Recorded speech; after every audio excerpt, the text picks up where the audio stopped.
ao Brasil.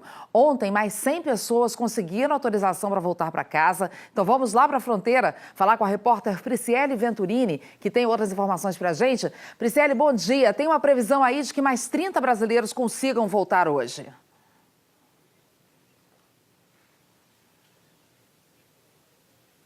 É isso mesmo, Ana. A gente está aqui, a gente não consegue mostrar muito bem agora, mas a tropa de choque do exército venezuelano já está montada ali ao fundo. A previsão hoje é da chegada de 38 caminhoneiros, na verdade, que estão aguardando em Santa Helena de Uairém, cidade mais próxima aqui da fronteira com Pacaraima, para retornar ao Brasil. Ontem, 118 brasileiros já conseguiram voltar após negociações do vice-consulado brasileiro em Santa Helena e militares venezuelanos. O último grupo, 104 pessoas, retornou à noite. O primeiro grupo de 14 pessoas, a maioria pacientes cirúrgicos que foram fazer cirurgia na Venezuela e retornaram ao Brasil com seus acompanhantes. A gente segue daqui acompanhando toda a movimentação na fronteira, Ana, que segue fechada e muitas pessoas continuam utilizando as rotas alternativas para entrar aqui na fronteira em Pacaraima. Ana Paula. Ok, obrigada, Prisciele. E segue o impasse político. O autoproclamado presidente da Venezuela, Juan Guaidó, anunciou que vai voltar à Venezuela esta semana e que não tem medo da ameaça de prisão feita pelo governo de Nicolás Maduro. Juan Guaidó pode ser condenado a 30 anos de prisão se voltar à Venezuela. A ameaça foi feita pelo juiz Juan Carlos Valdés, do Supremo Tribunal venezuelano. O juiz disse que Guaidó se tornou foragido da justiça ao deixar o país, contrariando ordem para permanecer na Venezuela enquanto está sendo investigado por ter assumido ilegalmente a presidência. O Supremo, aliado a Maduro, considera inválidos todos os atos da Assembleia Nacional, que é presidida por Guaidó.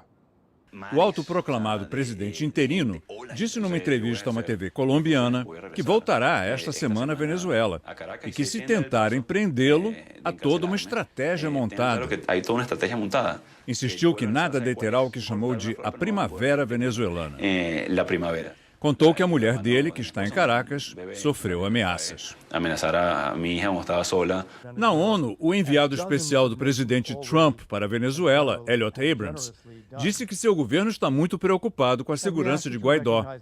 Abrams anunciou que os Estados Unidos querem que seja votada esta semana uma resolução ordenando que a Venezuela permita a entrada de ajuda humanitária e realize eleições livres.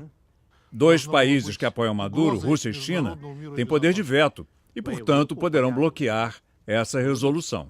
Abrams criticou quem defende um diálogo entre Maduro e a oposição.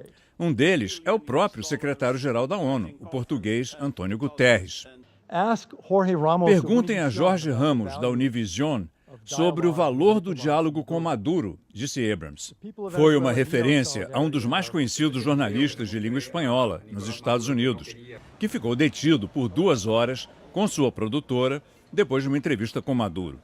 De volta à sede da Univision em Miami, Jorge Ramos contou que Maduro não gostou do vídeo gravado por Ramos com venezuelanos catando comida num caminhão de lixo.